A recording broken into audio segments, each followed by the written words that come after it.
Hello and welcome to another ACY Securities tutorial video. My name is Alistair Schultz and I'm going to be a host through today's trading video. In today's video, I am going to be talking about spread and giving a little bit of the rundown on what it actually is. Now, the first thing to tackle is what is actually a spread? A spread is a variable cost that we all take on as traders to cover the costs or services of filling orders in our trading accounts.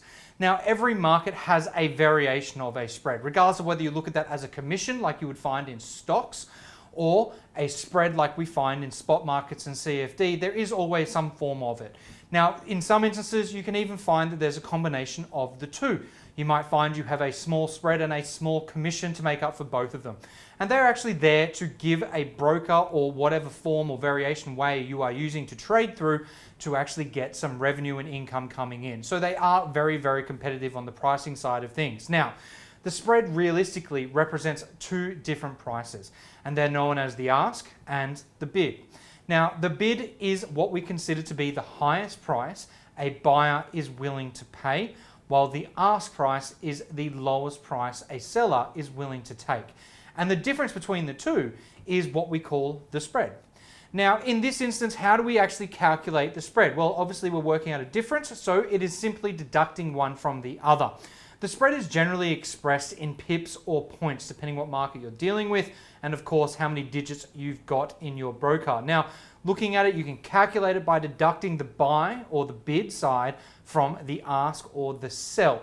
So if you were to look at an MT4 terminal and you were to look at the sell and buy order on your one-click trading and it gives you two different prices, then one of those is going to be the buy side, or in this case it's a blue side button, whilst the ask is the sell side button. And I've put a little bit of a calculation there for you guys to sort of have a look at. You would deal with the bid being 1.19179 minus the ask, which is 1.19168, and then that will equal your spread. Of course, further calculation needs to be done to then arrive at the idea that it is 1.1 pips apart from one another. But there is an easier way to actually do this, and that is done graphically. On the chart, you can actually go into your settings and set it so that it will show you the ask price as well as the bid price. So standard functionality, most graphical terminals or trading terminals will give you the bid price, and you can then go into your settings and click it to show you the ask price as well. The difference between the two is simply calculated by using the ruler function. Now, if you were to then measure between the blue line and the red line like in the chart I've got behind me, with your ruler function, you would get the same result as to how many pips apart they are and what your current spread is. Now, why is it actually there? The spread is considered to be a service cost. So that's for the broker to be able to actually get paid for processing your transaction or your order. Now, much like a bank invokes a cost for their transactions, it's how a broker generates its revenue. Other options for fees or fees for service do exist. You might find that you end up with a commission as well, but that will be something you'll have to negotiate with your account managers regardless of what company they are at.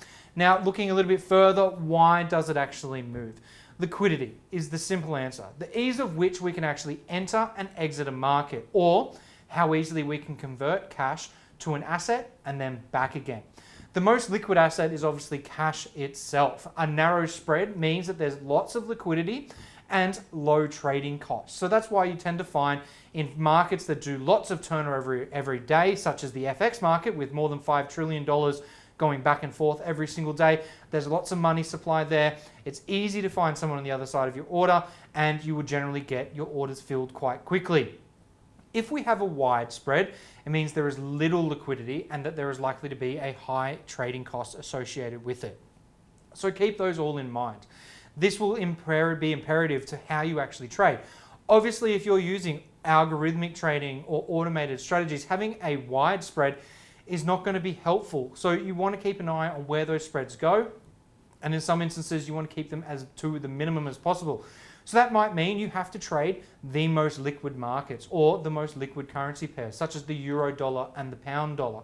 Of course, other variations do exist, and you might find in some instances, like if you're dealing with, say, the US dollar versus the Turkish lira, that you would find wide spreads during times of uncertainty. And so whenever that sort of happens, we're getting reduced liquidity because people are not feeling as confident in the market, and you might find that there are reduced orders.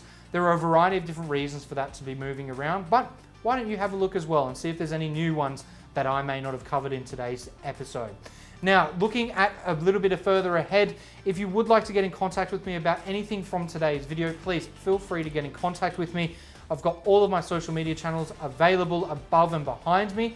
And of course, don't forget to like and subscribe this video so you can get more great content from me and ACY Securities in the future. Have a great trading day ahead.